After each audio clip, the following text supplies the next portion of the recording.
Dikelilingi pegunungan aktif, memiliki bentangan lautan pasir lebih dari 6.000 hektar, serta berada di irisan 4 kabupaten Jawa Timur, yaitu Pasuruan, Probolinggo, Lumajang, dan Malang, menjadikan kawasan Bromo Tengger Semeru menyimpan pesona alam dan budaya yang unik.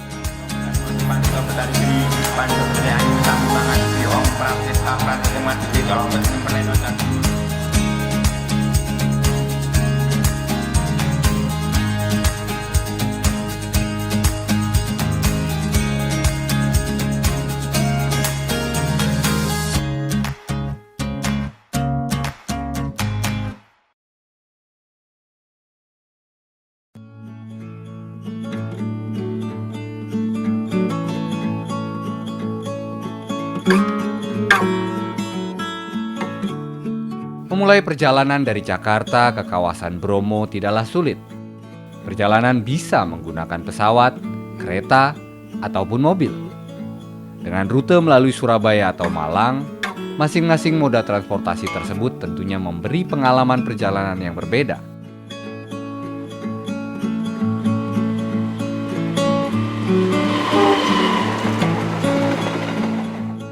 Untuk merasakan ragam destinasi di 4 kabupaten yang mengelilingi Bromo, kita dapat memulai perjalanan dari Surabaya.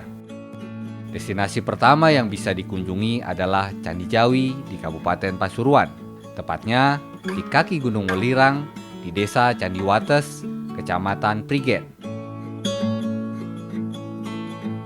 Candi ini diperkirakan peninggalan masa pemerintahan Raja terakhir Singasari, yaitu Kertanegara, dan diduga berfungsi sebagai tempat beribadah umat beragama Siwa Buddha.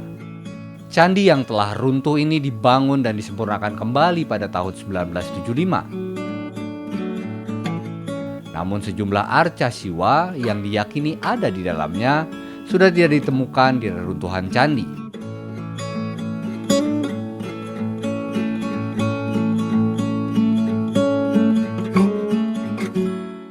Dari Pasuruan kita beranjak ke Probolinggo. Selama di perjalanan, bisa ditemukan beberapa menu makanan tradisional yang khas, seperti misalnya tahu petis, skopior, botok, dan tidak ketinggalan rawon tutup dengkul yang khas.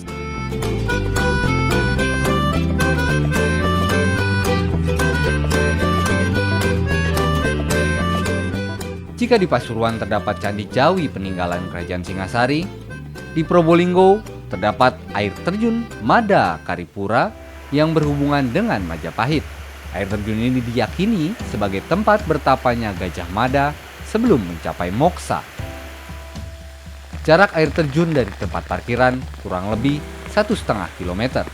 Saat memasuki kawasan air terjun, pengunjung sangat disarankan menggunakan jas hujan dan sandal. Karena lokasi yang dikunjungi penuh dengan guyuran air dari balik tebing. Dan bagi yang senang swafoto, sebaiknya menyiapkan perangkat yang sifatnya anti air.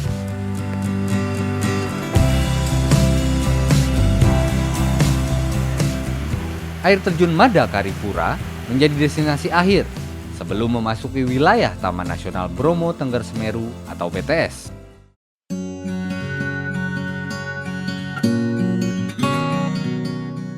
Selain penanjakan, area yang bisa dimanfaatkan menikmati matahari terbit adalah Puncak B29. Puncak ini bisa dicapai 15 menit dari Desa Argosari di Kecamatan Senduro.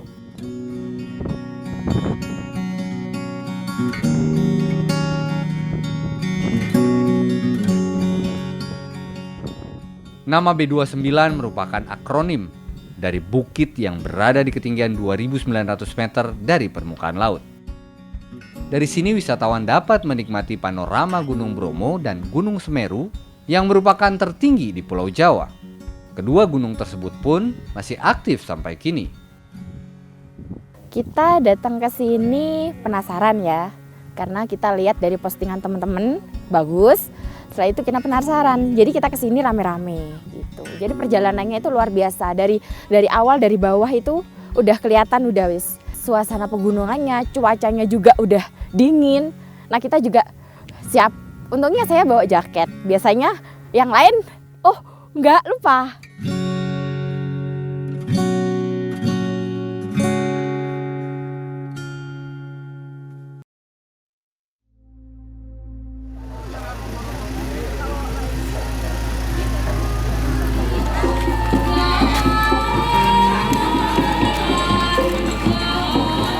Kawasan BTS dihuni oleh suku Tengger. Mereka meyakini secara turun-temurun bahwa mereka adalah keturunan Rara Anteng dan Joko Seger, pasangan kekasih dalam legenda Bromo. Kata Teng diambil dari nama Rara Anteng dan Ger dari nama Joko Seger. Raden Kusuma dipercaya melatar belakangi munculnya upacara yatnya Kesodo suku Tengger, di mana upacara itu dilakukan sebagai penghormatan kepada Raden Kusuma yang rela berkorban untuk keselamatan masyarakat Tengger dari Amuk Bromo.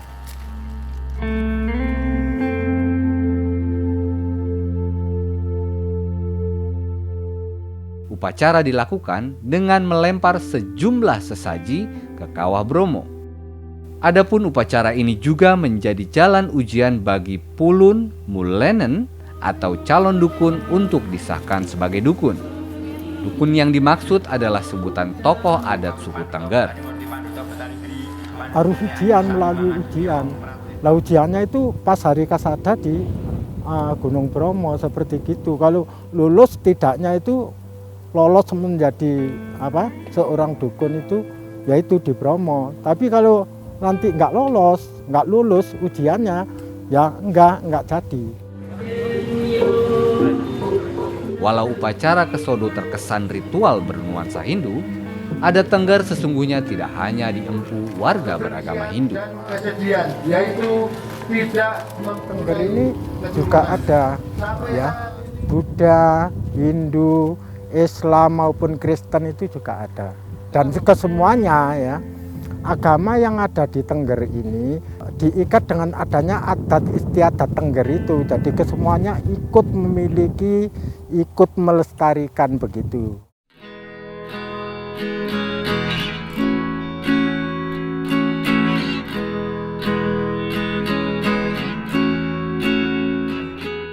Selain upacara yang unik, suku Tengger juga memiliki tradisi lainnya, seperti misalnya cara menerima tamu, yang biasanya dilakukan di dapur.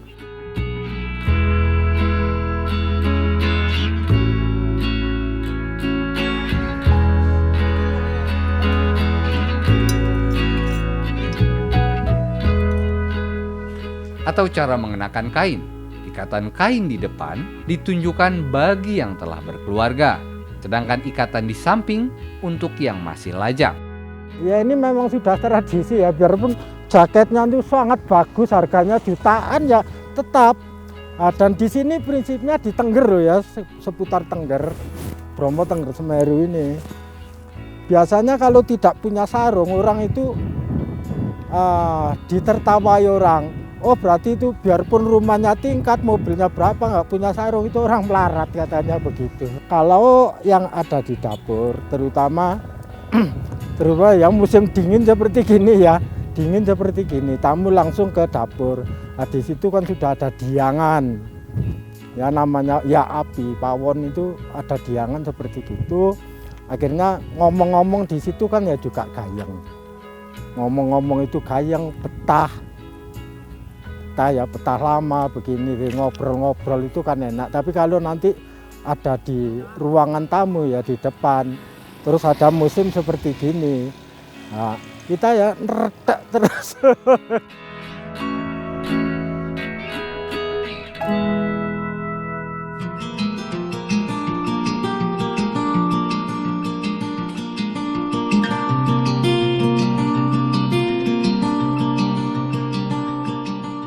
Tidak hanya keunikan adatnya, setiap tahun digelar festival musik jazz bertaraf internasional. Jazz Gunung, festival musik bernuansa etnik yang diklaim sebagai hasil perpaduan harmonis antara musik, alam, dan para seniman. Panorama yang terbentuk dari aktivitas vulkanik Bromo dan Semeru sangat mengagumkan. Mulai dari kawah Bromo, lautan pasir, hingga kawasan stepa yang biasa disebut Bukit Teletabis. Inilah yang mengundang banyak wisatawan lokal maupun mancanegara untuk berkunjung.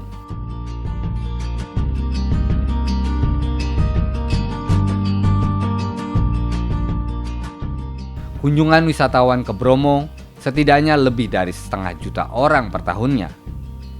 Hal ini tak lepas dari usaha warga dan pemerintah untuk membangun ekosistem pariwisatanya. Bromo itu sebetulnya mulai menggeliat itu karena ada potensi budayanya gitu. Kita masyarakat Tengger itu punya budaya atau atraksi budaya, ada upacara kasodo gitu. Nah, disitulah ada peluang usaha bidang pariwisata. Kalau kapan dimulainya ya kurang lebih sekitar di tahun kisaran 80-an. Manajemennya belum tertata gitu. Karena masyarakat Tengger itu yang notabene latar belakangnya petani itu belum memanfaatkan betul potensi alam yang dianugerahkan Tuhan untuk pariwisata. Sekarang ini mereka sudah menyadari bahwa ternyata potensi alam untuk pariwisata yang tidak bisa habis dan bisa berkelanjutan itu juga bisa membawa manfaat bagi masyarakatnya gitu.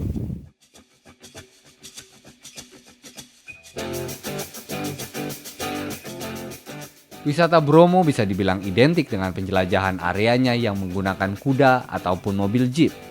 Untuk jeep sendiri, saat ini setidaknya terdapat 1.200 jeep yang beroperasi melayani wisatawan di Bromo.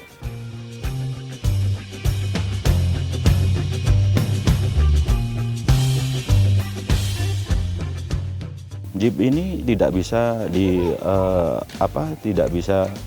dihilangkan karena ikonnya Bromo itu jeep gitu ya. Sejenis ini jeep sejenis.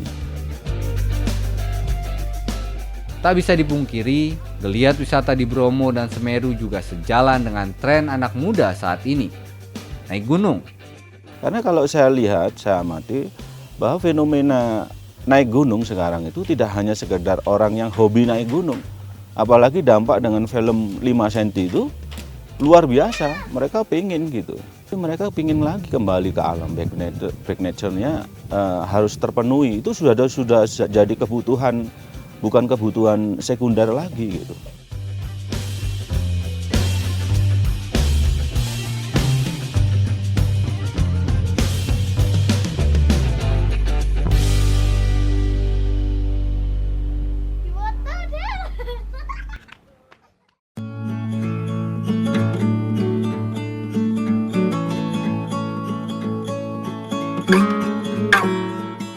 Gunung Semeru memiliki cerita tersendiri bagi saya karena ini ke-5 kalinya saya ke sini dan mungkin ini yang paling berkesan di Pulau Jawa, gunung yang harus saya datangi kembali. Ini itu perjalanan pertama kali saya mendaki. Pertama kali banget mendaki namanya gunung karena saya belum pernah menikmati yang namanya gunung. Kebiasaan kan pantai, apa-apa pantai, cewek kan kemana-mana pasti pantai. Ini merupakan tes kemampuan diri saya sampai mana saya bisa mencapai gunung ini. Kalau di Banjarmasin itu nggak ada gunung, jadi saya nggak tahu gunung itu kayak gimana. Dan pengen coba gimana sih rasanya gunung gitu. Naiknya kunjungan ke Bromo, Tengger, Semeru juga memberi dampak ekonomi kepada warga sekitarnya. Misalnya terkait akomodasi. Ada puluhan homestay yang tumbuh di sekitar kawasan Bromo, Tengger, Semeru ini dengan kisaran 200.000 per kamarnya. Awalnya hanya 2 rumah, karena seringnya pengunjung ke Bromo maka kami berinisiatif untuk menghentikan tamu yang ke Bromo sehingga bisa bermalam di sini. Oleh sebab itu teman-teman kita usahakan membuat homestay atau rumah yang sudah ada, sebagian kita sewakan kepada pengunjung. Idenya kebetulan saya dulu juga mantan kepala desa, sehingga kami berpikir bagaimana kedepannya masyarakat yang ada sini tidak hanya melihat saja pengunjung yang ke Bromo, tapi bisa menjadi pelaku wisata khususnya yang ada di Kabupaten Malang ini. Fasilitas homestay yang ada juga mulai dari selimut, terus kasur, kamar mandi, yang mana kalau di sini daerah dingin ada air panasnya juga. Tempat untuk makan belum ada, sehingga tamu yang ada di homestay ini mesti dimasakkan oleh yang punya rumah.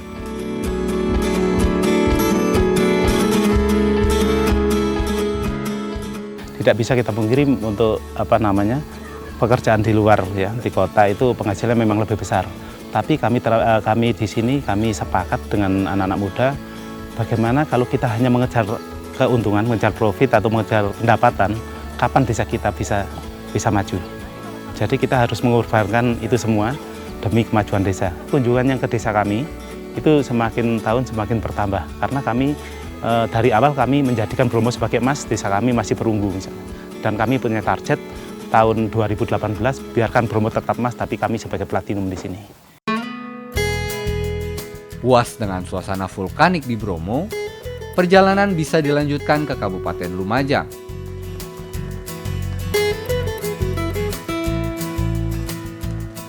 Di sini terdapat salah satu kawasan air terjun menakjubkan yang dimiliki Indonesia, Tumpak Sewu.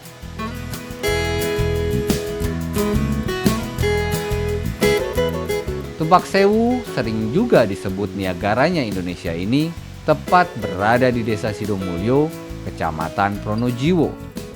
Air terjun ini diabadikan dalam foto untuk pertama kalinya oleh Belanda sekitar pengunjung 1800-an. Destinasi ini masih sangat baru karena baru dibuka pada Maret 2015 lalu. Baru ada kunjungan wisatawan 1-2 seperti itu terus, tapi kita promokan terus lewat teman-teman kita. Kebetulan kita juga sebagai pecinta alam juga, jadi banyak teman-teman komunitas kita undang ke sini. Terus kita perkenalkan teman-teman itu kita lewat Facebook, Instagram, lewat Twitter, BBM, lewat grup-grup seperti itu. Akhirnya banyak yang komen terus suka, akhirnya suka, penasaran kesinilah. Banyak sekali tantangannya itu, terutama dari penduduk sekitar itu tidak percaya kalau ini bisa dibuka untuk wisata. Bisa siapa yang mau berkunjung ke sini, itu kan tempat orang cari kayu bakar, cari kayak rumput seperti itu. Sampai kita dibilang kayak orang gila saja. Tapi alhamdulillah sekarang penduduk sudah pada sadar semuanya kalau ini bisa merubah mindset penduduk di sini, bisa merubah perekonomiannya untuk lingkungan di sini, alhamdulillah. Begitu dibuka akhirnya wow, sampai pengunjung dari luar negeri pun ke sini pertama kali melihat itu, wah ini Niagara ini, seperti itu. Hanya dengan Rp5.000 per orangnya, pengunjung bisa berpose sepuasnya di depan Tumpak Sewu, bonus paket trekking. Menelusuri aliran Tumpak Sewu yang cukup menantang. Sepanjang perjalanan tidak hanya melihat Tumpak Sewu, tapi juga banyak lagi air terjun lainnya, seperti misalnya Goa Bidadari dan Goa Tetes ini. Paling tidak butuh waktu 3 jam untuk menelusuri seluruh rute, termasuk foto-foto di lokasi. Namun karena ini destinasi baru, banyak tantangan yang dihadapi para pengelola. Oh, perlu sekali, sangat perlu sekali. SDM-nya itu yang sangat perlu sekali dari SDM itu. SDM-nya kita rendah sekali, terutama untuk keterampilan, kerajinan, untuk oleh-oleh, terus bahasa. Alhamdulillah karena orang-orang asing, turis-turis asing mulai banyak yang kesini, dan itu yang paling kerepotan itu bahasa asingnya teman-teman di sini.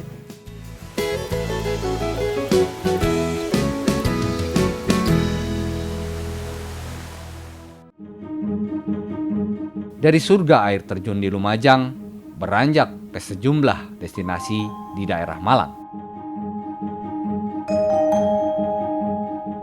Memasuki kota Malang, wisatawan disuguhkan penataan kampung yang bersifat tematik. Kampung warna-warni adalah salah satunya.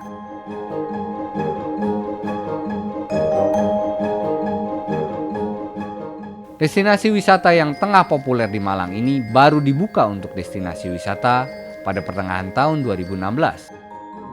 Karena sebelum menjadi warna-warni seperti sekarang, dulunya kampung tepian sungai ini hanyalah hunian warga seperti pada umumnya.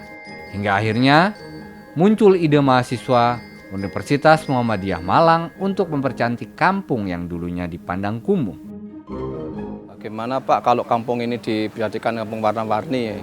Warna yang bagaimana? Ya dicat baik genteng maupun tembok-temboknya. Ya saya selaku ketua RW yang juga ingin lebih baik, ya saya iyai saja. Pendapat saya waktu dicat itu ya mau ada pengecat itu saya kira habis dicat cantik ya sudah gitu aja. Saya tidak mengira kalau justru jadi seperti sekarang gitu Mas. Di luar dugaan itu. Dan butuh waktu bagi warga untuk menyesuaikan diri akibat kampung tiba-tiba ramai dikunjungi wisatawan. Awal-awalnya begitu, karena memang biasanya bisa kerja, bikin apa di halaman sendiri. Sekarang kan di lalu lalang orang tidak bisa ya. Istirahat tenang, bisa tidur, sekarang kan tidak bisa. Nah, tapi lama-lama alhamdulillah mereka bisa menerima karena lama-lama sudah adaptasi, kemudian ya sudah kebiasaan seperti itu, tidak masalah sekarang. Dulu sepi, kampungnya kumuh. Kalau ada orang ke sini, semua bingung kok ada orang gitu. Ya agak senang yang sekarang sih, bisa rame gitu.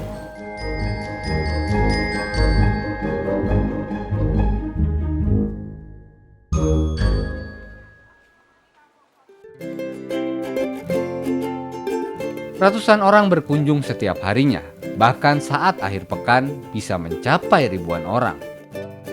Dengan membayar Rp2.000 per orangnya, pengunjung bisa berkeliling kampung sepuasnya. Kontribusi tiket akan dimanfaatkan untuk pemeliharaan cat. Kalau masalah tiket itu gini, saya yang megang dulu dekannya dari Unmuh ya, karena kedatang ke saya, Pak, ini pengecatan sudah selesai, jadi Bapak harus berdiri sendiri, jadi perbaikan atau pembenahan mungkin cat 1, 2 bulan, 3 bulan kumuh harus bisa mengecat ulang sendiri. Nah, terus bisa menggali dana. Terus bagaimana caranya Pak? Sedangkan orang sini dimakan aja susah, suruh ngecat lagi. Ini, jadi di mana-mana tempat wisata itu tidak ada yang gratis.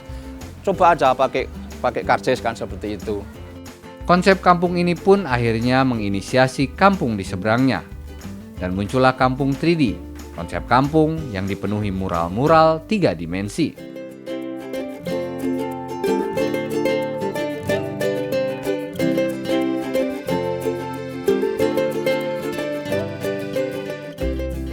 Hanya berselang 1 jam dari kota Malang, kota Batu menyajikan tempat hiburan man-made.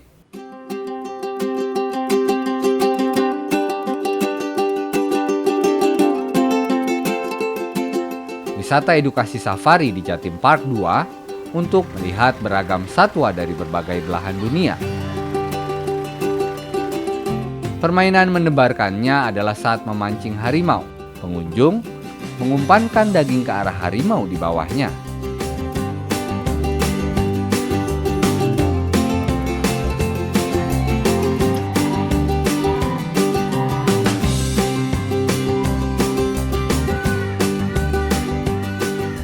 Tak jauh dari Jatim Park, ada pula parade kostum di Museum Angkut yang sayang dilewatkan, sembari melihat koleksi-koleksi mobil tua.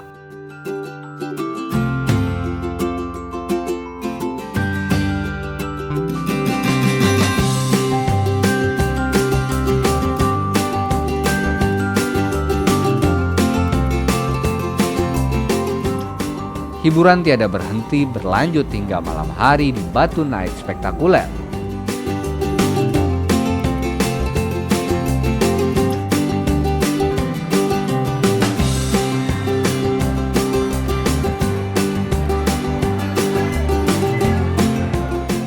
Malam tak lengkap tanpa mencoba kuliner bakso khas Malang yang terkenal seantero Indonesia. Salah satu tujuan favorit misalnya bakso Presiden. Antriannya kadang sampai mengular untuk merasakan sensasi makan bakso di depan rel kereta.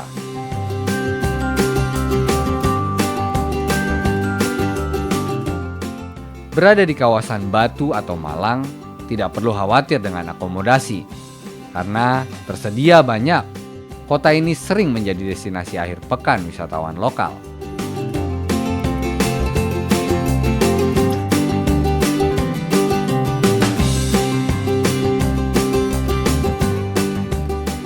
Malang juga tersohor sebagai penghasil apel, dan siapapun Anda berkesempatan untuk memetik apel langsung di perkebunan warga yang telah dibuka untuk agrowisata sejak 2004. Di wisata petik ini, pengunjung bisa makan buah apel sepuasnya, tanpa dibatasi, bisa serasa di kebun sendiri.